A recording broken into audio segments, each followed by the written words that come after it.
Karuvannur bank അവിടെ നടത്തിയിട്ടുള്ള തെറ്റായ പ്രവണതകൾ, അതിൻ്റെ ഭാഗമായിട്ട് ഗവൺമെൻറ് എടുത്തിട്ടുള്ള സമീപനങ്ങൾ, അതിന് പൂർണ്ണമായ പിന്തുണ നൽകിക്കൊണ്ട് പാർട്ടി എടുത്ത സമീപനങ്ങളെല്ലാം ഇപ്പോഴും കേരളത്തിൽ എല്ലാവർക്കും അറിയുന്ന ഒന്നാണ്.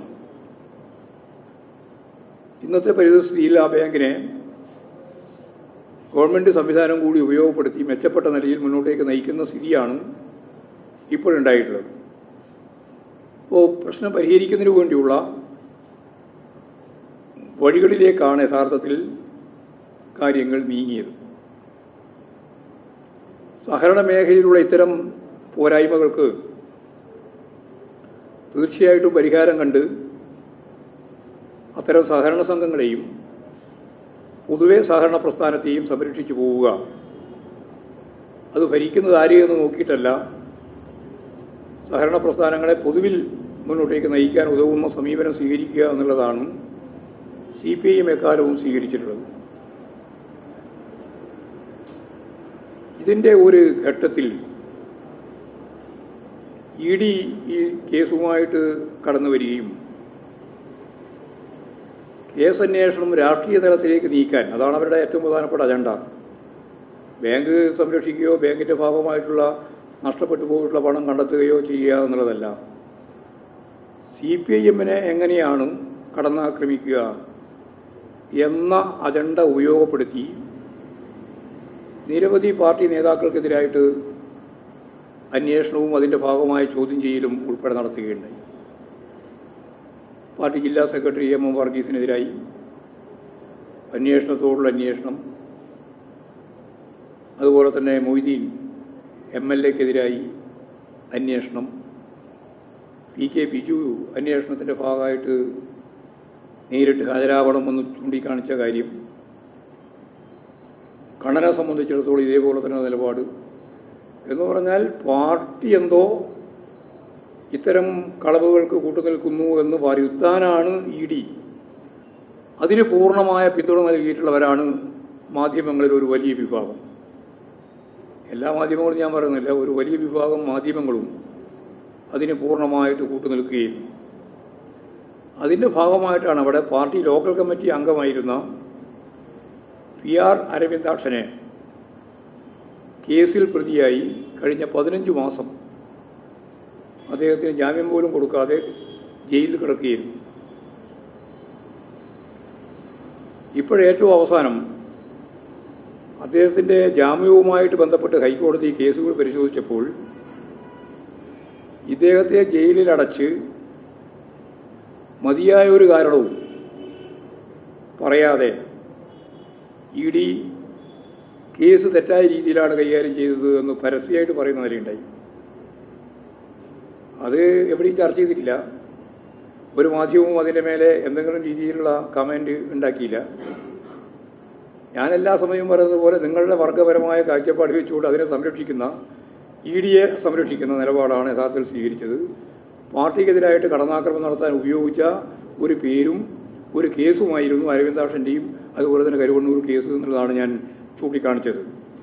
അപ്പോൾ അങ്ങനെ അദ്ദേഹത്തിന് ജാമ്യം തന്നെ കൊടുത്തു, ഒരു കാര്യമായ കേസായിട്ട് ഇതിനെ പരിഗണിക്കാൻ പറ്റില്ല എന്ന് ഹൈക്കോടതി തന്നെ പറയുന്ന നിലയിലേക്ക് എത്തുകയും ചെയ്തു. അപ്പോൾ ഇതിൻ്റെ ഭാഗമായിട്ട് വലിയ പ്രചരണമാണ് കേരളത്തിലുടനീളം പാർട്ടിക്കെതിരായി അരവിന്ദാക്ഷൻ അറസ്റ്റ് ചെയ്യപ്പെട്ടു എന്ന് പറഞ്ഞുകൊണ്ട് നടത്തിയിട്ടുള്ള പ്രചാരവേല. അപ്പോൾ കള്ള പ്രചാരവേല നടത്തുക, സത്യസന്ധമായിട്ട് പിന്നീട് കോടതി തന്നെ അതിൽ അങ്ങനെയുള്ള ഒരു കേസും ഇല്ല എന്ന് പറഞ്ഞാൽ ആ കാര്യം തമസ്കരിക്കുക, ഇതാണ് മാധ്യമധർമ്മത്തിൻ്റെ ഭാഗമായിട്ട് നിങ്ങൾ ചെയ്തുകൊണ്ടിരിക്കുന്ന കാര്യം.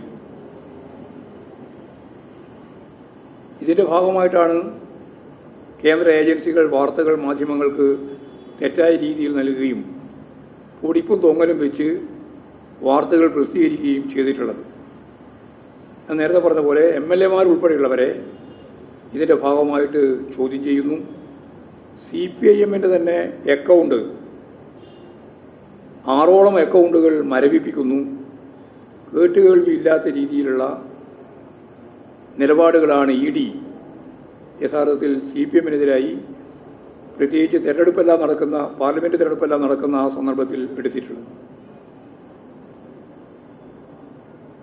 ഇങ്ങനെയുള്ള കള്ളപ്രചരണങ്ങൾ അത് കേസാക്കി പിന്നീട് ഗൗരവതരമായിട്ട് ഈ കേസുകളൊന്നും ഇ ഡി പിന്നീട് കൈകാര്യം ചെയ്യുന്നില്ല എന്ന് സുപ്രീം കോടതി പറഞ്ഞ വിമർശനം എത്രത്തോളം ശരിയാണ് എന്നുള്ളതാണ് ഈ പ്രശ്നവുമായിട്ട് ബന്ധപ്പെട്ട് നമുക്ക് മനസ്സിലാക്കാൻ സാധിക്കുക. പാർട്ടി ഓഫീസുകൾ നിർമ്മിക്കുമ്പോൾ അത് പ്രാദേശിക തലത്തിലുള്ള ഓഫീസാണെങ്കിൽ പോലും പാർട്ടി നിലപാടനുസരിച്ച് പാർട്ടി ജില്ലാ കമ്മിറ്റി സെക്രട്ടറിയുടെ പേരിലാണ് കേരളത്തിലുടനീളം വസ്തുവും അതുപോലുള്ള കാര്യങ്ങളും രജിസ്റ്റർ ചെയ്യുന്നത്. ഇതാണ് ഇ ഡി വളരെ ഗൗരവമുള്ള പ്രശ്നമായിട്ട് ചൂണ്ടിക്കാണിച്ചത്. അവിടെ പുറത്തശ്ശേരി ലോക്കൽ കമ്മിറ്റി ഓഫീസിൻ്റെ നിർമ്മിതിക്ക് വേണ്ടി ഭൂമി വാങ്ങിയപ്പോൾ അതിന് അഴിമതി പണം ഉപയോഗിച്ചു എന്നാണ് പറയുന്നത്. ഞങ്ങളെല്ലാ ലോക്കലിലും ബ്രാഞ്ചിലും ഒക്കെ ഓഫീസുണ്ട്. ഓഫീസെല്ലാം എടുക്കണമെങ്കിൽ എല്ലാം പാർട്ടി ഡി സിയുടെ സെക്രട്ടറി ആരാണോ സെക്രട്ടറിയുടെ പേരിലാണ് രജിസ്റ്റർ ചെയ്ത് വെക്കുന്നത്. ഇതെല്ലാം തെറ്റായ രീതിയിൽ പ്രചരിപ്പിച്ച് യഥാർത്ഥത്തിൽ CPM വിരുദ്ധ പ്രചാരവേലക്ക് ആക്കം കൂട്ടുന്നതിന് വേണ്ടിയുള്ള ശ്രമമാണ് നടത്തിയിട്ടുള്ളത്. യഥാർത്ഥ രാഷ്ട്രീയ പകപോക്കലാണ് ഇതിൻ്റെ ഭാഗമായി ചോദ്യം ചെയ്യൽ ഉൾപ്പെടെയുള്ള കാര്യങ്ങളുടെ ഭാഗമായി നടന്നത് എന്ന് ഇപ്പോഴും പകൽ വെളിച്ചം പോലെ വ്യക്തമാക്കിയിരിക്കുകയാണ്. എന്നാൽ വളരെ ഗൗരവമുള്ള പ്രശ്നമായിരുന്നു ഇ ഡിയുടെ മുമ്പിലുണ്ടായിരുന്നത് കൊടകര കുഴൽപ്പണ കേസ്. അത് കൈകാര്യം ചെയ്യാനോ ആ കേസ് ശരിയായ രീതിയിൽ ഹൈക്കോടതി പറഞ്ഞിട്ട് പോലും ഹൈക്കോടതിക്ക് ഉറപ്പ് നൽകിയിട്ട് പോലും ആ കേസ് കൈകാര്യം ചെയ്യുന്നതിന് ഒരു നിലപാടും ഇ ഡി സ്വീകരിച്ചിട്ടില്ല.